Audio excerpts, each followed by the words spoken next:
a él.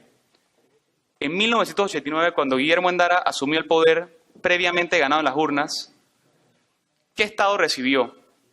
Recibió un Estado con un gobierno diseñado para la trampa y con esquemas de corrupción patentados e instituciones abiertamente serviles al poder. Es decir, él se encontró con un Estado que, si alguien se hubiera querido aprovechar de él, estaba en bandeja de plata. Hubiese sido más fácil caer en la tentación y continuar con las mismas prácticas de la dictadura civil, dictadura militar, dilapidando lo poco que quedaba de las arcas del Estado, destruyendo la institucionalidad y perpetuarse poder, que hacerlo difícil y reconstruir el país. Recordemos también que Guillermo Endara no tenía oposición real dentro del país una vez que asumió la presidencia. Él tenía el poder de designar a todos en la Corte Suprema de Justicia, en el Tribunal Electoral. Y yo me hago la pregunta, ¿cuántos otros políticos en esa misma circunstancia no se hubieran aprovechado de ese momento? ¿Cuántos hubieran tenido la integridad de decidir hacer lo mejor por el país? Él fácilmente hubiera podido intentar prescribir el PRD, hubiera también podido llenar al Tribunal Electoral de amigos que lo complacieran, a la Corte Suprema de Justicia también de amistades, pero no lo hizo. Él no lo hizo. También pudo haberse nombrado máximo líder, como se hizo una década antes, o jefe de gabinete con poderes extraordinarios, como se hizo ese mismo año, pero no lo hizo.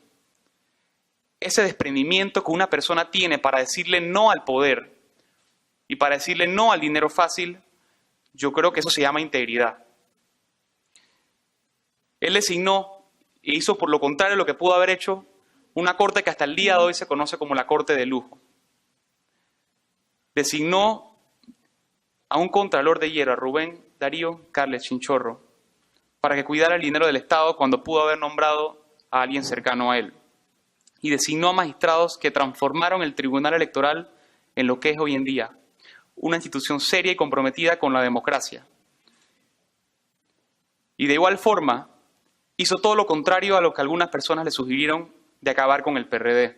Por el contrario, él invitó al PRD a que hiciera oposición, pues él tenía la convicción de que no era el rol de él como presidente decidir quién puede y quién no puede gobernar Panamá. Que esa decisión, aunque fuera el PRD, aunque fuera la oposición, es del pueblo. Y así fue. Entonces, lo anterior nos dice muchas cosas. En este país sí hubo y sí hay gente buena. No podemos caer en la tentación, inclusive que nosotros jóvenes vemos replicado en las redes sociales, de que todo el país está lleno de corruptos y que nadie sirve para nada. Los extremismos y los absolutismos no son ciertos. Debemos tener la convicción, por el bien del país, de entender y demostrar que los decentes somos la mayoría. Y sobre todo, al igual que en otras épocas lo hubo.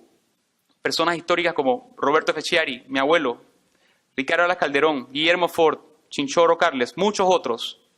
Hoy en día hay personas con la fibra moral para poder hacer de este país un país de gente decente.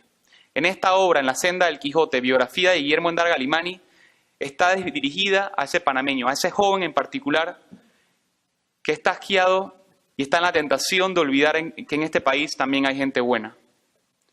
El esfuerzo que le ha puesto mi familia, la Fundación, el Consejo Editorial y todos los demás que aportaron al libro es contribuir a la memoria histórica del país y reflejar que ciertos valores morales que se reflejan en Guillermo Endara le permitieron, aunque él no se preocupara, pasar a la historia como un ejemplo. Y ese ejemplo no puede quedar en ejemplo, debe terminar en acción.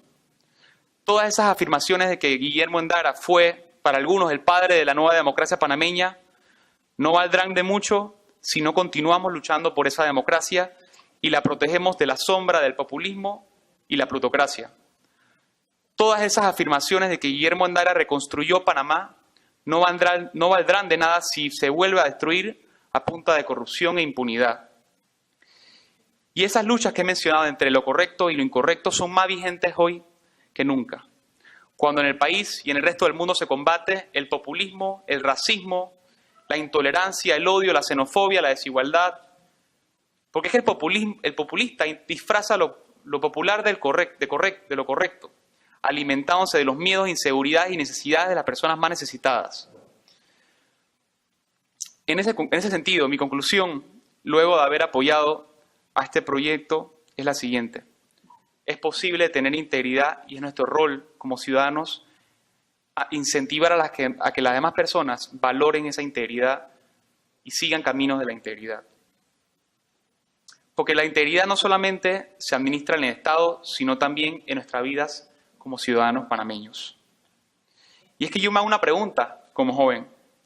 ¿Cuántas personas conocemos que cuando pasan de estar limpios a tener algo de dinero se transforman en personas irreconocibles? ¿A cuántas personas conocemos que cuando consiguen algo de poder se corrompen? Y es que en ese sentido el poder es igual que el dinero. Ambos son una droga que cuando la ingieres elimina toda máscara y deja ver el verdadero ser humano o inhumano que tenemos dentro. Y es que en esos momentos que te llega esa oportunidad de poder o de dinero, no importa qué tan pequeña o grande sea, uno tiene la opción de decidir si no va a hacer lo correcto o lo incorrecto. Y Guillermo Endara, en la biografía que tienen frente a ustedes, es una persona que tuvo esa oportunidad. Y es por eso lo que vemos y escuchamos que mucha gente dice, inclusive encuestas antes y después de su muerte, que él es uno de los, si no el mejor presidente que ha tenido Panamá. Y eso para mí es lo que significa como nieto esta biografía. Y que esta biografía sirva, como mencioné, de ejemplo para las próximas generaciones, de que existe un ejemplo a seguir, que existe una integridad que se puede tener y que esta nueva generación de panameños tome no necesariamente la idea de él, pero la idea de cualquier persona que admiren y que sientan que en esa persona se ve reflejada los principios de integridad y sean rebeldemente íntegros, llenos de valores para entrar como un vendaval en este país y retomar el camino recto que nunca debe perderse.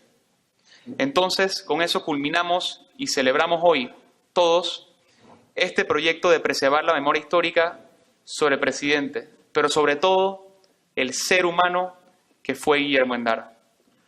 A mí como nieto me llena de satisfacción, como no tienen idea, poder vivir sabiendo que yo puse mi granito de arena para que la historia de mi abuelo y los sacrificios que hizo, junto con muchos otros por el país, no pasen al olvido. No podemos olvidar ese sacrificio que hicieron todos de 1989 a 1994 por reconstruir Panamá.